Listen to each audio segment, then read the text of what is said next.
안녕하세요. 오늘의 천자문 사자는 총정한극 178화입니다. 사랑할 총, 더할 정, 저항할 항, 다할 극입니다.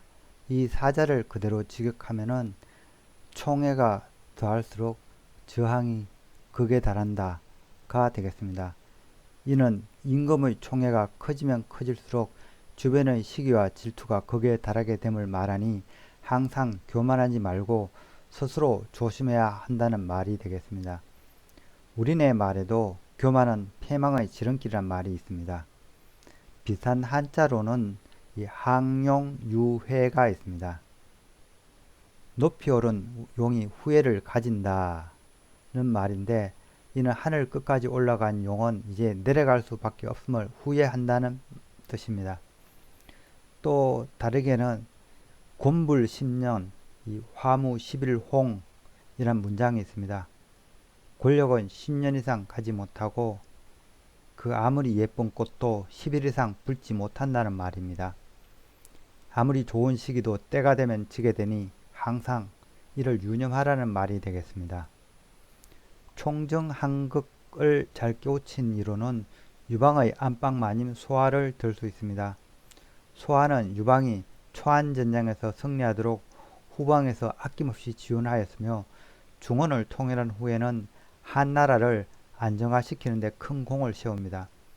하지만 누구보다 의심이 많았던 유방은 항상 소화를 경계하였습니다.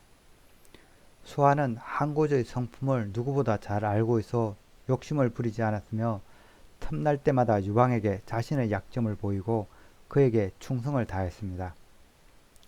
전락과 가옥은 외딴 벽지에 마련했으며 집을 지을 때 담장은 세우지 않았으며 그 후손들은 그러한 소화의 가르침을 잘 물려받아서 다른 공신과 그 자손들이 멸문을 당하는 와중에도 오래도록 제후의 지위를 유지할 수 있었던 것 같습니다.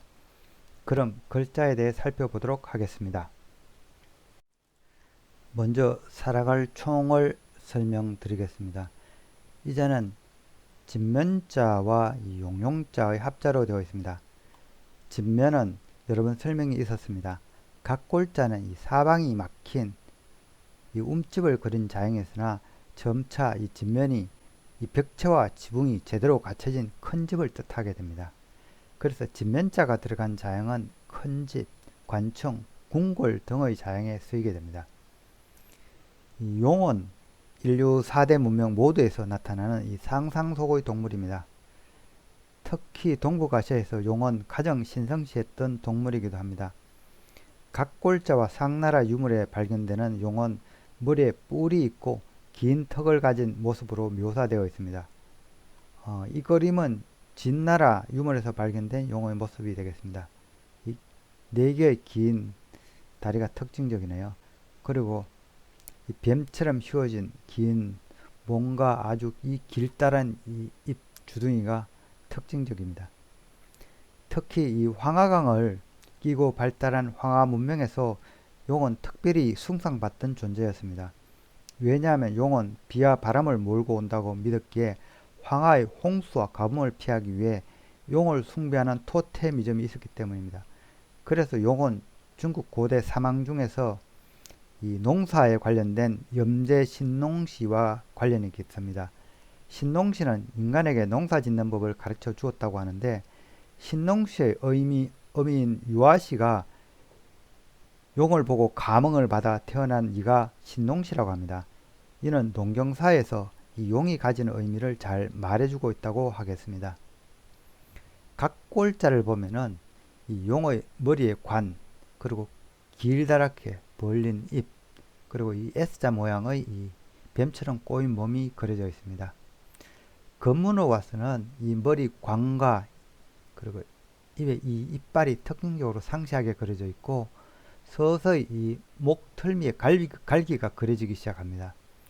소전에서는 이 머리 관과 이 이빨이 따로 이 좌측 구성을 이루고 있고 이 등갈기와 이 구불구불한 이 몸이 이 우측 또한 구성을 이루어 마치 이 두 자가 따로 합쳐진 것처럼 그려지고 있습니다.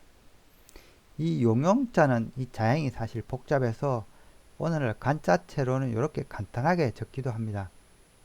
그런데 이자는 요즘은 공용 또는 이 서양용을 지칭하는 경우가 많고, 이 동양의 전통적인 용어를 나타낼 때는 그대로 이 용용자를 요즘은 표기하고 있는 것 같습니다. 이 용용자의 의미는 이 용 또는 이 용이 아주 높은 신성한 인물이라는 의미에서 이 임금, 천자, 비범한 인물, 훌륭한 인물 등을 나타내는데 이 용자가 사용되고 있습니다.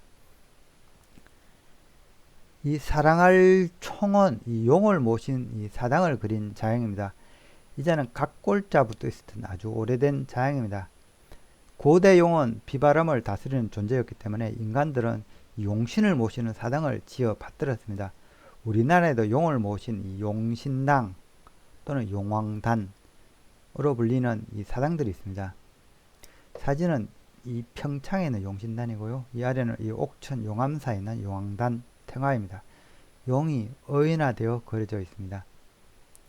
이 총의 각골자를 보면은 이 자형이 이 진변자가 아니고 집엄자와 용용자의 합으로 되어 있습니다. 집엄자는 한쪽이 트인 창, 광고, 창이나 광의 의미가 있습니다. 그리고 용을 받들어 모신다는 의미로 가끔 이 받드는 이 두 손을 나타내는 받들공자가 이 아래 들어있기도 합니다. 건문 와서 용을 사당에 모신다 하여 이 사당을 의미하는 이 번듯한 큰 집을 뜻하는 진면자 안에 이 용이 들어가 있습니다. 그래서 총은 용을 매우 숭상한다는 의미에서 만들어진 자항입니다. 하지만 오늘날 이 총은 단순히 용만 숭상한다는 의미가 아니고 일반화되어서 숭상하다, 사랑하다, 총애하다 등의 의미로 많이 쓰이고 있습니다. 고대인들은 좋은 용만 있는 건 아니고 악한 용도 있다고 보았습니다. 비바람을 일으켜 홍수를 부르고 바람으로 구름을 몰아내 가뭄을 만드는 것도 용의 장난이라고 본 것입니다. 따라서 이런 용은 가둬준다는 개념으로 만든 자형이 어지러울 방자가 되겠습니다. 이 형태는 사랑할 총의 각골 자형과 같습니다. 집엄자 안에 용용자가 있습니다. 이 집엄은 흑간 창고의 의미이기 때문에 이 용을 이 창고에 가두어둔다는 그런 의미를 나타냅니다. 따라서 이 용은 나쁜 용이라는 뜻입니다. 그래서 이자는 세상을 어지럽히는 용이라는 의미에서 그 의미가 어지럽다, 뒤섞이다, 난잡하다는 뜻을 갖고 있습니다. 그리고 이 용을 누그러뜨린다는 의미에서 그 의미가 발전한 것이 이 충실할 롱이 되겠습니다. 다음 자는 더할 정입니다. 이 자는 여기 흑토자와 일직정의 합자로 되어 있습니다. 흑토는 지면 위에 이 흙덩어리를 그린 자형입니다. 각골자를 보면 이 지면 위로 이 흙이 모아져 있습니다. 자형은 점차 선형화되어서 오늘날 자형으로 따듬어지게 됩니다. 흑토의 의미는 흙, 땅, 장소, 뿌리 등이 되겠습니다. 일직정은 떠나다, 떠나보내다는 의미를 나타낸 자형이었습니다. 옛날 자형은. 옛날 의미는 구석기 시대만 해도 인류는 채집과 사냥을 통해 거주지를 옮겨 다녔습니다. 그러나 신석기 시대에 접어들면서 이 밭농사와 논농사를 시작하면서 정착 생활이 시작이 되었습니다. 정착이 시작된 초기 농경지는 이 농사가 쉬운 이 하천 주변이었습니다. 그래서 만들어진 자형이 머무를 유자입니다. 머무를 유의 각골자를 보면은 이 밭농사를 나타내는 자형으로 머무르다는 의미를 나타냅니다.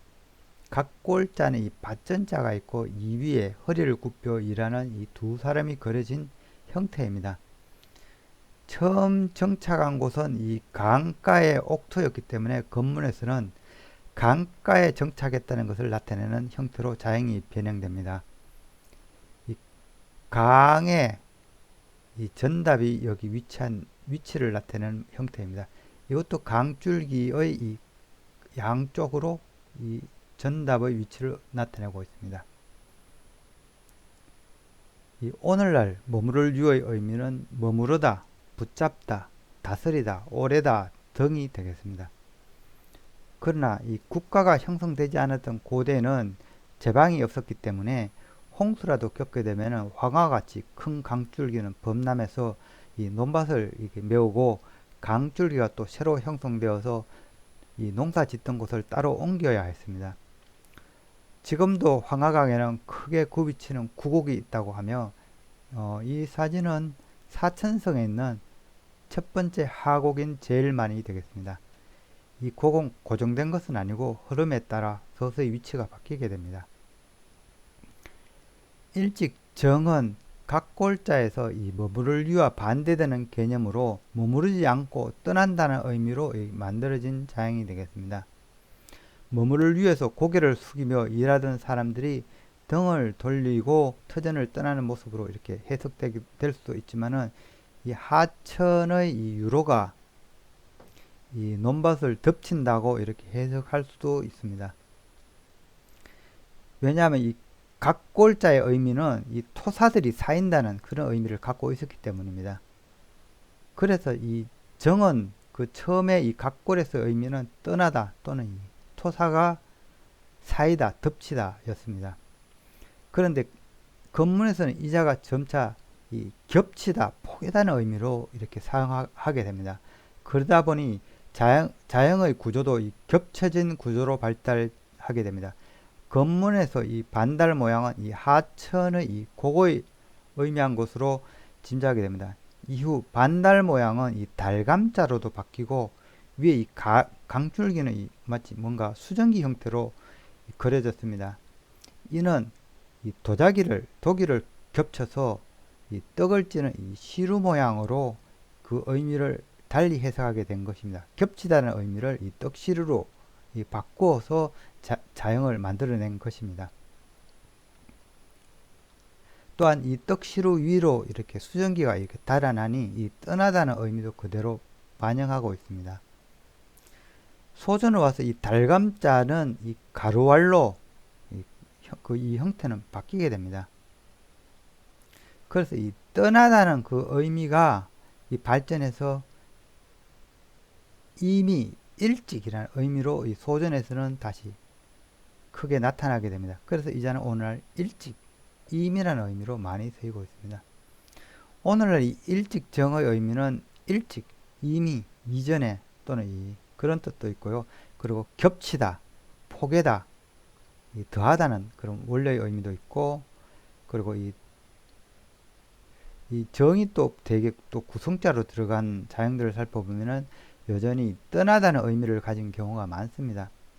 이를테면은 이 조개패가 들어가는 경우에는 재물이 떠나다는 의미를 가지고 있어서 이게 선물하다는 의미를 갖고 있습니다. 그리고 마음심이 들어가다는 경우는 마음이 떠나다는 의미로서 이 미울 정자가 되겠습니다. 또 사람인이 들어가면은 사람이 떠나다, 즉 숙세를 떠나다는 의미로서 이 중을 나타내는 중성자가 되겠습니다. 한편 이 건문에서는 이 떡시루를 담게 이 자형을 해석했기 때문에 소전에서는 이 시루의 재료인 기와와를 추가하여서 이 시루를 나타내는 이 시루정이 이렇게 또 만들어지기도 합니다. 이 밖에도 정이 들어가면 떠나다는 말 의미 외에도 겹치다는 그런 의미로 사용된 경우도 많습니다. 그걸 살펴보면은 이 비단정은 실사자가 있죠. 그래서 실을 겹친 피륙을 의미합니다. 그리고 이 청자는 이 가옥 안에 이 겹치다는 의미의 정자가 들어가 있어서 여러 청으로 된 가옥을 의미합니다. 그리고 이 자는 발족자가 들어가죠. 이 발을 겹쳐서 비틀거린다는 의미가 되겠습니다. 그래서 이 자는 비틀거릴 청자가 되겠습니다. 그리고 여기 이 흙이 들어간 경우는 이 흙을 겹겹이 샀다는 그런 의미가 되겠죠. 그런데 원래 이 일직정 자체가 이 토사가 쌓인다는 의미입니다. 그래서 이 일직정 자체가 이 더하다, 겹치다는 의미를 원래 갖고 있었습니다. 그런데 이 자가 점차 이 떠나다, 일찍, 점차란 그런 의미로 널리 사용하게 되면서 이를 구분하기 위해서 이 토사가 사이다였으니까 그 재료인 혹도차를 넣어서 붙인 것이 이 더할정이 되겠습니다. 이 더할정의 오늘날 의미는 더하다, 이 많아지다, 늘다, 겹치다 등입니다. 다음 자는 저항할 항입니다. 이제는 손을 가리키는 이 제방병과 높을 항의 합자로 이루어져 있습니다. 손수자의 각골자는 손을 그린 이 또자를 많이 닮아 있습니다. 또자이기도 하고 실제 검문에서부터는 이 단독으로 손을 가리킬 때는 이 손가락 5개를 정확하게 그린 이 손 형태를 나타내고 있습니다. 그러나 예서에서부터는 이 변에 이 자형이 들어가는 경우에는 지금의 이 제방변 형태로 간단하게 표기가 되기 시작합니다. 오늘날 이 손수자의 의미는 손, 재주, 수단, 방법 등이 되겠습니다. 높을 항의 각골자 형태는 좀 애매합니다. 이 자는 두 가지 형태로 해석이 됩니다. 이 자는 이 큰대자의 사람의 이 다리가 이렇게 묶여져 있다로 보기도 하고, 이 자를 이 하늘 높이 올라가는 이 화살로 보기도 합니다. 그런데 이 각골에서의 의미는 족쇄 또는 꼼짝 못하게 하다는 의미로 많이 사용되었습니다. 검문자형은 이 두 가지를 그대로 이어받아서 이 표기가 됩니다. 첫째, 이 화살이 하늘 높이 올라가는 곳으로 보아서 이 형태를 화살 형태로 표기가 됩니다. 또 두 번째는 이 다리 사이를, 이 사람의 다리 사이를 묶은 이 족쇄로 이렇게 보기도 한 것입니다. 간혹 이자와 같이 쇠금자가 들어가는데 이 족쇄의 재료가 쇠라는 것을 의미한다 하겠습니다. 소조는 보면서 이 항은 이 족쇄라는 의미보다는 이 화살, 즉 높다, 높이 오르다는 그런 화살의 의미로 더 많이 쓰이게 되면서 자형에서 이 다리는 묶이지 않고 위로 단단히 서 있는 모습으로 그려지게 됩니다. 그래서 항은 오늘날의 의미는 이 높이 날아오르는 화살로 보아서 높다, 높이 오르다는 뜻이 있고, 또는 이 높은 일을 극진히 모신다는 의미도 있고, 또는 목구멍이라는 뜻이 있는데 이는 신체에서 이 높은 부분을 의미한다 하겠습니다. 족쇄를 또 이 다리를 묶은 게 아니라 이 다리를 가린 덮개로 보아서 덮다, 가리다는 의미도 있고요. 또 이 족쇄를 풀고 이렇게 높이 올라간다는 그런 의미로 봐서 이 저항의 의미로 그 뜻이 변질되어서 맞서다, 겨루다는 의미도 높을 항자에는 어느 정도 있습니다. 그래서 이 항자가 조합된 자형들을 보면은 이 족쇄 또는 이 족쇄를 풀고 이 맞서다는 의미가 많습니다. 이를테면은 이 개견자가 들어간 경우에는 이 개가 대항한다는 의미에서 사나운 개 또는 아니면 대항하는 짐승이라는 뜻에서 이 고슴도치를 의미하는 이 고슴도치 강자로 불립니다. 그리고 이 마음심이 들어간 경우는 이 맞서는 마음이라는 뜻이 되죠. 그래서 이게는 강개하다는 이 강개할 강자입니다. 그리고 이렇게 사람인이 들어간 경우는 이 사람을 이렇게 결합하다는 의미입니다. 그래서 이거는 결합된 사람을 뜻하는 부부 또는 짝을 의미하는 이 짝항자가 되겠습니다. 그리고 삼수변이 들어간 경우는 이 족쇄로 움직이지 않게 하다는 의미와 물숫자가 들어간 것으로 해석되어서 물이 흐르지 않는 잠잠한 호수를 의미하는 이 넓을 항자가 되겠습니다. 그리고 마지막으로 이 제방변에 이 맞서다는 이 항자가 더해진 경우입니다. 그래서 이 자는 이 겨루다, 대항하다는 이 겨룰 항자가 되겠습니다. 이 겨룰 항은 다른 의미로는 이 막다 또는 손으로 이렇게 높이 쳐든다는 그런 의미도 있습니다. 그럴 경우는 이 들어올려 맬 강으로 불리웁니다. 오늘의 마지막 자는 다할 극이 되겠습니다. 이 자는 여기 나무 목 목과 빠를 극의 합자로 되어 있습니다. 나무목은 나무 뿌리, 이 줄기, 가지 등을 그린 사형 문자라고 지난회에 말씀드린 바 있습니다. 그래서 이 나무목의 의미는 나무, 목재, 늘판지 등이 되겠습니다. 빠를 극은 이 하늘과 땅 사이에 이렇게 사람이 있는 형태입니다.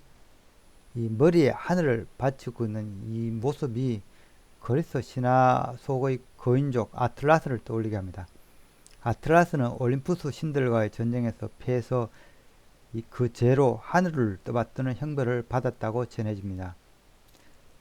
각 골자에서 이 극이라 하면 지극히 높다 또는 높이 떠받치다는 의미였습니다. 그러나 건문에서는 그 뜻이 노역의 의미로 변질이 됩니다. 그래서 자행에 이 입구자가 들어가는데 이거는 일이 힘들어 소리 낸다는 의미일 수도 있고 기합 소리일 수도 있겠습니다.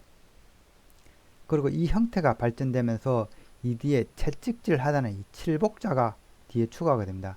즉 일을 강요하다는 의미입니다. 소전에서는 이 사람과 이 칠복자의 이 마무막대가 합쳐진 하나로 합쳐지게 됩니다.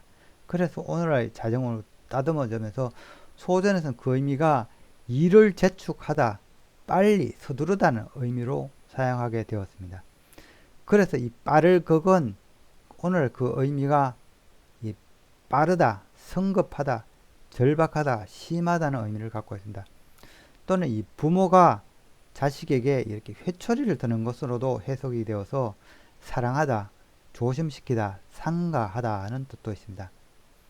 또한 이 빠르다는 의미는 나중에 이 자주, 빈번하다는 그런 의미로 발전되어서 그때는 이 자주기로도 불립니다. 한편 소전에서 이 극이 빠르다, 긴급하다는 의미로 많이 사용하게 되자 이 본래 이 높이 떠받치다는 그런 의미를 소전에서 이제 달리 나타내기 위해서 이 나무목이 추가된 이 다할극이 만들어지게 됩니다. 이 나무목은 이 떠받치는 재료인 이 나무 기둥을 나타낸다 하겠습니다. 그래서 다할극은 이 높이 다다르다는 그런 의미를 갖고 있어서 그 의미가 지극하다, 다하다, 극진하다, 다다르다 등입니다. 그리고 이 높이 다다른 자리라는 의미에서 최고의 자리, 하늘, 한계, 용마루라는 의미도 있고요. 또 이렇게 힘들게 떠받친다는 이 부정적인 의미로서 힘들다, 지치다, 징벌하다, 혹독하다는 뜻도 있는 것이 이 다할극이 되겠습니다. 이상으로 오늘의 천자문 사자 총정한극, 즉 임금의 총회가 커질수록 이 시기와 질투가 이 극에 달한다는 사자성어를 마치도록 하겠습니다. 이 사자성어 중에 요도당군이란 말이 있습니다. 이 요도, 먹던 복숭아를 당군, 군에게 먹인다는 말로서 임금이 신하를 대하는 이 애정의 변화를 말하고 있습니다. 이 말은 춘추시대 이 위령공과의 총애를 받던 이 미자하의 이야기를 다룬 것이 되겠습니다. 미자하는 이 인물이 빼어난 미소년으로 영공의 총애를 받았습니다. 어느 날 이 미자하는 어머니가 위독하다는 전가를 받고 왕의 수레를 훔쳐 어머니에게 달려갔습니다. 당시 왕의 수레를 허가 없이 타면은 발 뒤꿈치를 자르는 월령을 받아야 했습니다. 그러나 왕은 오히려 미자가 월령을 감수하고 어미를 모시고자 했으니 갸륵하다고 그의 효심을 칭찬하였습니다. 그리고 어느 날 이 미자가 왕을 모시고 복숭아 정원에 놀러 갔다가 복숭아를 하나 따서 물었는데 그 맛이 너무 좋아서 먹던 복숭아를 이 영공에게 바치게 됩니다. 영공은 주접시 받아 먹고 보니 그 맛이 기가 막히도록 좋았습니다. 영공은 이 미자가 혼자 먹기 아까워서 나를 주었으므로 무척 고마운 일이라며 더욱 총애하게 됩니다. 그러나 시간이 흐르고 이 미자의 용모도 늙어가게 되니 점차 왕의 총애는 시들어져 갔습니다. 어느 날 미자는 조그만 실수로 왕의 노기를 건드리게 되었는데 왕은 미자가 예전에 왕의 수레를 훔쳐타고 먹던 복숭아도 과인에게 주지 않았던가 이런 놈은 용서가 안 된다며 이 미자를 관직을 박탈하고 출궁시켜 버렸습니다. 사실 이 왕의 미자의 충성은 변하지 않았으나 왕의 총애가 사그라들었기 때문에 과거에 칭찬받던 일들이 오히려 꼬투리가 되었을 따름입니다. 임금의 총애가 있을 때는 큰 잘못도 보이지 않지만은 총애가 식으면 작은 잘못에 더해져 더 크게 되돌아오니 항상 몸조심해야 함을 이 총정한국에서는 이야기하고 있다 하겠습니다. 시청해 주셔서 감사합니다.